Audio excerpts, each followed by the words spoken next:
Okay, good evening. This is Paul coming back at you with another video on Jeremiah chapter 5. Today's video, I'm going to go ahead and start reading it to you, and then I'm going to stop in verse 4, 5, and 6 to mention some connections or some other places in the Bible where you can actually interpret or understand the context better. So let me go ahead and begin with chapter 5 and read from 1 all the way to 6. Run ye to and fro through the streets of Jerusalem, and see now, and know, and seek the broad places thereof. If you can find a man, if there be any that executed judgment, seeketh the truth, and I will pardon it. And though they say, The Lord liveth, surely they swear falsely. O Lord, are not thy eyes upon the truth? Thou hast stricken them, but they have not grieved. Thou hast consumed them, but they have refused to receive correction. They have made their faces harder than a rock. They have refused to return. Verse 4, Therefore I said, Surely these are poor, they're foolish, for they know not the way of the Lord, nor the judgment of their God. Verse 5, I will get me unto the great men, I will speak unto them, for they have known the way of the Lord, and the judgment of their God. But these altogether have broken the yoke, and burst the bond, whereof a lion out of the forest should slay them, and a wolf of the evening should spoil them. A leopard should watch over their cities. Every one that goeth out then should be torn into pieces, because their transgressions are many, and their backslidings are increased. That's going to be this part over here. I'm trying to move the Bible that way. Okay, let's go here to 4. So, therefore I said, Surely these are poor, they're foolish, for they know not the way of the Lord, nor the judgment of their God. These are uneducated people that work many hours. So try to imagine, we're looking at more than 2,000 years ago. Imagine how people's lives were back then. We had to work really hard to get 8-hour days, and most people today, a lot of people today, sometimes work 2 jobs, or they work 12-hour shifts, or sometimes they work 12-hour shift and a part-time job, and weekends. So when you're working that much, you're always tired, you just come home to rest. You're poor, and you lack the knowledge that the people that are on the top echelon of society have, right? Because of that, Jeremiah is saying, I'm going to go to the people that should know better. So that's what he says in 5. He goes, I will get me unto the great men, and will speak unto them, for they have known the way. Notice how these are past, they have known. They know. They should have been something they know. And they know, they understand the judgment of their God. But what happened? But these have altogether broken the yoke and burst the bonds. So what does that mean? They have broken the yoke means, so if you picture, figuratively speaking, using yoke, which is applied to work animals. So if you have 2 bulls that are tilling the ground, they're tied together, they're yoked, they're connected, right? Basically, if they break their bond and then they take off, right? They're no longer staying there with the farmer. What's going to happen, consequences is that they're not going to be protected, and an offense of protection or near humans, so you're going to have a lion out of the forest should slay them, and a wolf of the evening should spoil them. A leopard should watch over their cities. Everyone that goeth thence should be torn into pieces, because their transgressions are many, and their backslidings are increased. Okay, so we know here in 5 that the great man should know better, but they're being rebellious. Right? They're no longer serving God. That's what animals do. They serve humans, right? In this case, they're using that as a figure of speech. And they broke from that bond, from that connection. Once they do that, they no longer have protection.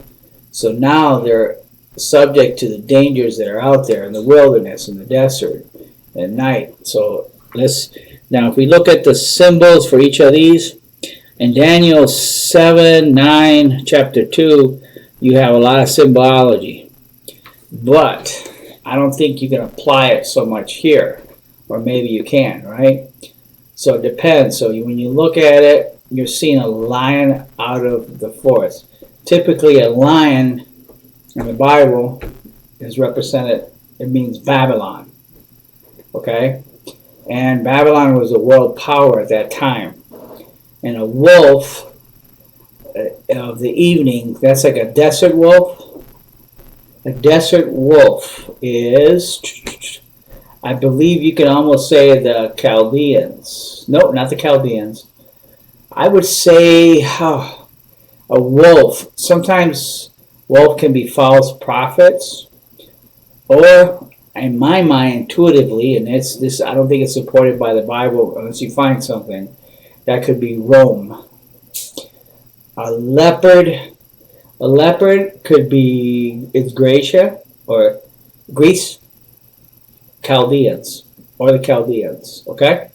But I think in this context, the three animals represent, the lion represents the strength, the wolf ferocity, the leopard swiftness. So the three, they will have a strong lion kill them. They will have a ferocious wolf that they'll have to encounter, and then they will also encounter the swiftness of a leopard. Their destruction will come swift, ferociously, and very strongly once they break that bond. That's what this is actually saying, okay? So 5 to 6. So we have already covered 1 through 6. In previous videos we did 1 through 3, right? Today we did 4, 5, and 6. And lastly we could say, let's see here, because the transgressions are many and their backslidings are increased. Backsliding, if you use the word backsliding, you could picture, sometimes they use the word backsliding with heifers or cows. Picture a farmer trying to load a cow onto a cart to carry it to market or something, right? Or to milk it, and it's up this ramp, and sometimes that ramp is muddy. As the heavy cow goes up, it slides back down. That's basically what it is. It's just, you try to direct them to go one way, and they're just sliding back, okay? They might be heading the right direction, but then they backslide. That means that they have errors, they have sins and transgressions. So they have many and they're increasing. Okay? So the next video we're going to go to 7. I don't know if it's going to be 7, 8, 9, but it might be 1 or 2 verses, or it might be 3 or 4.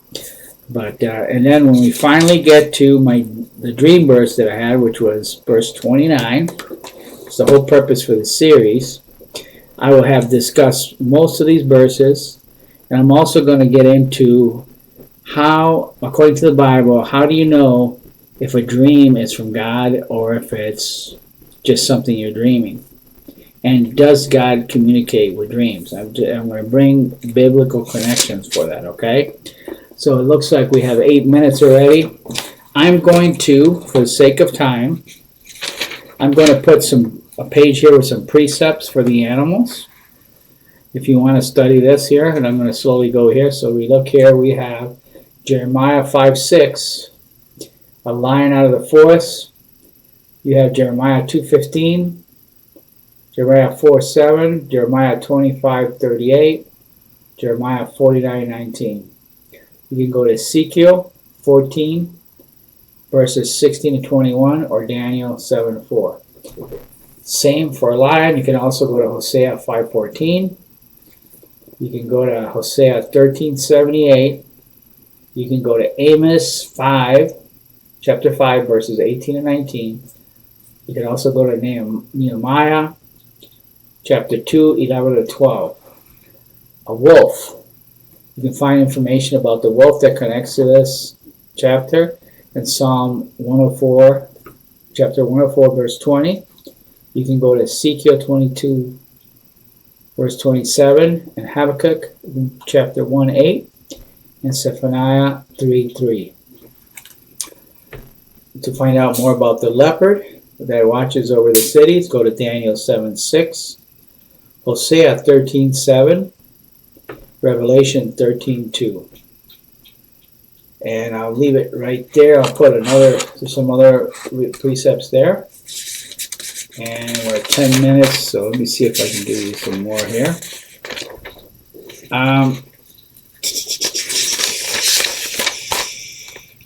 I think I mentioned all of the precepts that you can actually go to. If you look at those precepts and you study this on your own, maybe you could help out.